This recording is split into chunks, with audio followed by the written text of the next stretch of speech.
আমরা নির্দেশকের কিছু একটা ছক দেখব এখন।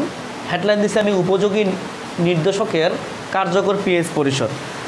আমাদের টাইট্রেশনের দুইটা ছক পড়তে হয়, একটা হচ্ছে হাজারি 489 পেজ হাজারি স্যারের বই, আরেকটা হচ্ছে আমি দিলাম এটার রেফারেন্স হচ্ছে আহসানুল কবির স্যারের বই 2017 লাস্ট এডিশন, পেজ নাম্বার 398 398। ওই বই থেকে এটা কালেক্ট করা। এই দুইটা ছকের বাইরে যাই পড়ি না কেন টাইট্রেশনের আহামরি খুব একটা কাজে লাগবে না। তবে এই দুইটা ছক থেকে একাধিক ভর্তি পরীক্ষায় আসছে, প্লাস বোর্ড পরীক্ষায় এমসিকিউ আসছে। তাই এই দুইটা ছক আগে আয়ত্তে আনবো, বেশি করে মুখস্থ রাখবো ছক দুইটা, তাহলেই পরীক্ষা নাম্বার পাবো। তো এখানে একটা কথা লিখছি আমি, অ্যাসিড ক্ষারের প্রকৃতি। যদি আমি তীব্র অ্যাসিড এবং মৃদু ক্ষার নেই, আমি উদাহরণ হিসেবে নিচ্ছি একটা HCl, যে কোনো হইতে পারে একটা তীব্র অ্যাসিড, যে কোনো হইতে পারে একটা মৃদু ক্ষার। তীব্র অ্যাসিড মৃদু ক্ষারের জন্য পিএইচ পরিসর হবে তোমার 3 থেকে 6.9। এর মানে বোঝাচ্ছি, আমরা যে টাইট্রেশন করলাম, একটাতে রাখলাম অ্যাসিড আর একটাতে রাখলাম ক্ষার, রাখলাম না? এখন যদি অ্যাসিডটা হয় তীব্র আর ক্ষারটা হয় মৃদু বা দুর্বল, তাহলে দেখব 3 থেকে 6.9 মধ্যে কালার চেঞ্জ করবে। আমরা এখন খুঁজে বের করব 3 থেকে 6.9 মধ্যে এইরকম কোনো নির্দেশক আছে? 489 পেজ এখন ঘাটাঘাটি করে দেখব। দেখো তো মিথাইল অরেঞ্জ আর মিথাইল রেড আছে কি না? মিথাইল অরেঞ্জ মিথাইল রেড এই রেঞ্জের মধ্যেই পড়ে মনে হয়। তার মানে যেহেতু আমাদের এই রেঞ্জের মধ্যে কালার চেঞ্জ করে, তাই এই রেঞ্জের মধ্যে কারা কারা আছে তাদেরকে আমরা নির্দেশক হিসেবে ব্যবহার করতে পারবো। সেটা হইতে পারে এটা মিথাইল অরেঞ্জ, হইতে পারে মিথাইল রেড, তাই না?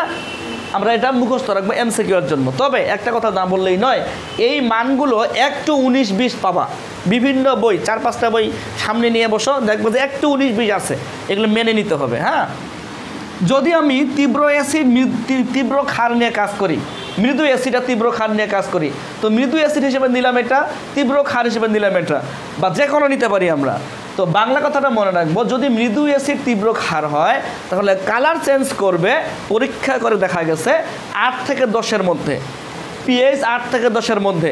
তো আমরা 489 পেজ হাজারি স্যারের বই ফলো করে দেখলাম, ফেনপথ্যালিন এখানে মনে হয় 8 থেকে 10 মধ্যে পড়ে, তাই আমরা ফেনপথ্যালিন নিলাম। তবে উচ্চারণটা অনেকেই ফেনলফ লো পাবা কিন্তু বিভিন্ন জায়গায়, কেউ ফেনলফ, কেউ ফেনপথ্যালিন বলে, যে যেটা বলে দুইটাই রাইট।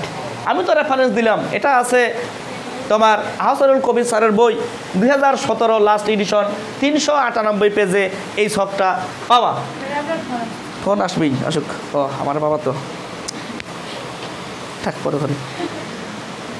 আচ্ছা, তীব্র অ্যাসিড মৃদু ক্ষারক নিয়ে যদি কাজ করি, আমরা তীব্র অ্যাসিড হিসেবে নিলাম HCl, তীব্র অ্যাসিড তীব্র ক্ষার, তীব্র অ্যাসিড হিসেবে নিলাম HCl, তীব্র ক্ষারক নিয়ে কাজ করলাম সোডিয়াম হাইড্রোক্সাইড। দুইটাই যদি তীব্র হয় তাহলে কালার চেঞ্জ করবে 3 থেকে 10 মধ্যে। আমরা এখন 498 পেজ খুঁজে দেখবো, 89 পেজ খুলে দেখবো মোটামুটি সব নির্দেশকই ব্যবহার করা যায় থাইমল ব্লু বাদ দিয়ে, অম্লীয়টা বাদ দিয়ে। কি শখ তো তাই বলে কথা, তাই না? তাই থাইমল ব্লু অম্ল ছাড়া নিয়ে কাজ করব। আচ্ছা, এরপরে যদি আমরা আসি মৃদু অ্যাসিড মৃদু ক্ষার নিয়ে কাজ করি, আমরা উদাহরণ হিসেবে নিলাম অ্যাসিডিক অ্যাসিড, আর মৃদু ক্ষার হিসেবে নিলাম সোডিয়াম কার্বনেট। দেখবো পিএইচ নিমিষেই, মানে কোনো তোমার জিরো যেটাকে বলে, রেঞ্জ থাকে না, জিরোর মধ্যে কালার পরিবর্তন করে, অর্থাৎ কোনো রেঞ্জই পাওয়া যায় না। তো যেহেতু কোনো রেঞ্জই পাওয়া যায় না বা পরিসরই পাওয়া যায় না, তাই আমরা বলেও দিব কোনো নির্দেশক এখানে ইউজ করার প্রয়োজন হবে না।